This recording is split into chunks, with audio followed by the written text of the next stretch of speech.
Щедрику. It has become a true symbol of Christmas. It was performed in the world's best concert halls. The popular Christmas song, Carol of the Bells, the song without which it would be hard to imagine Christmas as such. These four notes that can be easily recognized by almost anyone bring closer together different parts of the world, from the North Pole to Antarctica, from Australia to Alaska. However, it is little known that even though the carol's famous lyrics were written by the popular American conductor Peter Wilhousky, the author of its music was a Ukrainian conductor and composer, a true genius, Mykola Leontovich. And it was an ancient Ukrainian New Year's folk song called Щедрику that became the foundation of this masterpiece. Centuries ago, Ukrainians considered spring the beginning of a new year. That's why the folk lyrics of the song mention swallows, the heralds of the season. Within 100 years, the Ukrainian song has spread all over the world, turning into an unofficial anthem of Christmas. But before that, Щедрику had gone a long way, becoming a symbol of the Ukrainian fight for independence from Russia. The year is 1919. The First World War has just ended. At the Paris Peace Conference, the victorious countries were trying to create a new world order. In his famous 14 points, the American president, Woodrow Wilson, affirmed the inalienable right of peoples to self-determination. In the background of these epoch-making events, the Baltic states, South Caucasus, Poland, Czechia, Finland, Ukraine, and other states received hope for a just post-war solution to their national aspirations. The Ukrainian National Republic, which was literally rising from the ashes, declared its independence. Your parents' old dream has come true. From now on, the Ukrainian National Republic becomes independent from everyone, the free sovereign state of Ukrainian people.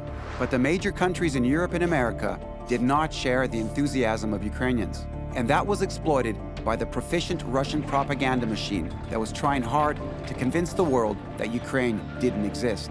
And until Lenin's political descendants credited him with the invention of the country, the Russian ministers at the time were claiming that Ukraine was devised by the Austrian General Staff. Not willing to recognize Ukraine's independence, Soviet Russia started a full-scale invasion of Ukraine. Not only the eastern regions of Ukraine were soon occupied, but also the capital, Kyiv. On the eve of the invasion, Symon Petliura, Ukraine's leader at the time, sent a choir on a cultural quest to Europe.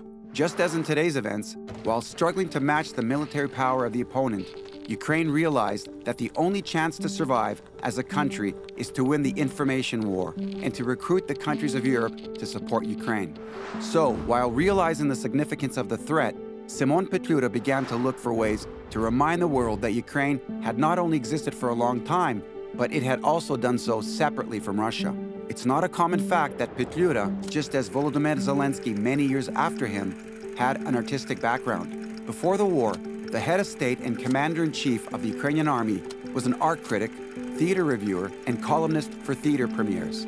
Therefore, it was decided that one of the directions of the Ukrainian cultural diplomacy should be the most universal medium of all, capable of crossing any borders, the music. Symon Petliura summoned a composer and conductor, Alexander Koshets, and ordered him to gather a choir within a week. Practically a talent show was organized to find the best choirists. Against the will of its creator, the Щедрику song also made its way into the choir's repertoire. Why against the will? Well, the composer Mykola Leontovich was very hard on himself. A humble music teacher from Tulchin, a small town in the Podillia region, Leontovich destroyed many of his scores and worked on Щедрик's melodical part for 10 years.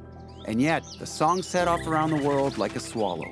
The first triumphant concert of the Ukrainian Republican Choir took place on May 11, 1919, in the capital of Czechoslovakia, Prague. Along with Щедрику, the choir performed other pieces by Mykola Lysenko, Kyrylo Stetsenko, and Alexander Koshets, the choir's very conductor. But all listeners, from Vienna to Brussels, from Barcelona to Paris, were in love with the Щедрику carol. Щедрику is one of the most beautiful songs of the program. The London magazine The Punch wrote, a masterpiece of folk art. A columnist of the Brussels newspaper, Le 20e siècle, admired the carol. In Vienna, the media summarized, Ukraine's cultural maturity must legitimize its political independence for the world. Symon Petliura's strategy worked. In the following years, the Ukrainian choir kept gathering queens, presidents, ministers, academics, and professors in concert halls. The Ukrainian choir visited 10 countries, gave more than 200 concerts, and caused a real boom. Щедрику was translated into many different languages. Across concert halls, audiences were chanting, "Long live Ukraine!" There were more than 500,000 reviews in 10 different languages about Ukraine and Ukrainian music. This was the result of the European tour of the choir. Hundreds of foreign artists, politicians, and public figures were sending letters to the choir in support of Ukrainian cultural and political agency. Meanwhile, a real catastrophe was taking place in the homeland of Щедрик. While the Ukrainian National Republic was winning on the cultural front, its military attempts to force back thousands of Bolsheviks and the armies of the Whites, who tried to restore the Russian Empire, failed completely. Despite all hopes, the military support to Ukraine was not provided, and for the next 70 years, the country became occupied by Soviet Russia. The political repression started. Murders of Ukrainian intelligentsia were branded as purges of those who disagreed with the regime. Simon Petliura suffered a similar fate. He was killed in the middle of a street in Paris. In 1921, Mykola Leontovich was also killed by an agent of the All-Russian Extraordinary Commission. Leontovich's music was declared as irrelevant for the Soviet reality, and the memory of the composer faded for many decades. But Alexander Koshich's choir continued to live, and so did Щедrik. In 1922, the choir reached the Western Hemisphere. And not just some place, but the most prestigious concert venue, Carnegie Hall. That same night, for the first time ever, Americans heard the melody of their future favorite Christmas hit. What followed next were concerts in more than 100 American cities. Everywhere, Щедrik was the encore. As in Europe, Leontovich's carol is not only a tour hit, but also a symbol of the Ukrainian fight for independence. Sing, Servile Ukraine, sing, little bird. The spring you're waiting for will come. Brazilian academic Henrique Coelho Neto wrote after the premiere of Щедrik in Rio de Janeiro. But Ukrainians had to wait for a while for their spring.